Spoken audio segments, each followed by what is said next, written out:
Vous avez certainement vu passer les petites voitures vertes et blanches derrière moi au centre-ville de Montréal au fil des derniers mois.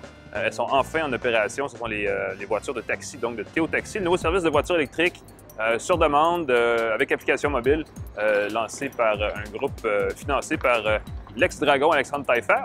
On a parlé à Patrick Gagné, chef de produit associé du projet Théo Taxi, pour qu'il nous parle un peu de l'ambition du service et aussi de comment ça fonctionne. On a, nous, un positionnement très net, très clair.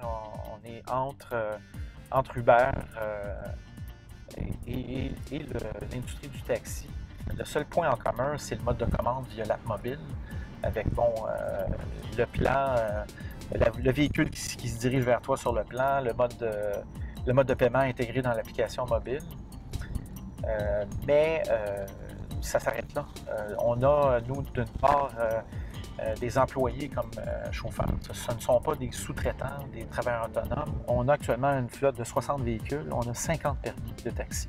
Ce qui veut dire qu'on a toujours des véhicules chargés à nos bornes de recharge. Oui, toujours plan. Puis au courant de la journée, il y a un chauffeur qui va faire une permutation. Chaque chauffeur fait au moins une permutation dans un chiffre de 8 heures. Les gens se plaignent de quoi dans le taxi? Ils se plaignent de la propreté du véhicule, du comportement du chauffeur, puis l'acceptation de carte de crédit. Là, on va l'offrir. Ce qui va demander d'avoir des terminaux de paiement à bord des véhicules, qu'on va vouloir intégrer à terme avec notre tablette passager. À l'arrière, tu vas avoir le terminal et la tablette intégrée. Okay. Puis le papier ne sera plus nécessaire. Le fait de rouler un véhicule électrique, on a un avantage opérationnel énorme. Le coût au kilomètre d'un véhicule thermique est entre 10 et 15 sous, dépendamment du prix au litre, versus rouler un véhicule électrique à 2 sous. À 2 sous? 2-3 sous du kilomètre. Une des demandes qu'on a faites des réglementations, ou d'assouplissement réglementaire plutôt, c'est de pouvoir faire du pricing dynamique à la baisse. Okay. Donc, à selon partir du taxi. l'achalandage? Absolument. Okay. Donc, faire ce qu'on appelle du yield management, un peu comme dans l'aviation.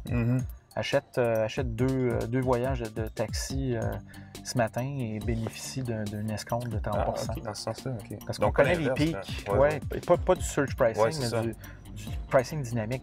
On pourrait, éventuellement, c'est une des recommandations qu'on a faites à la commission parlementaire il y a plus d'un mois et demi à peu près, de faire du pricing dynamique aussi à la hausse, mais avec un seuil. Théo, c'est une business d'ici. C'est fait au Québec. Puis il y a l'aspect fiscal. Tu sais, les gens réalisent que c'est bien d'avoir une compagnie qui est d'ici et qui paye ses impôts ici. Donc, je pense que le choix de Théo, il y a une certaine motivation qui vient de là aussi, de la part des gens.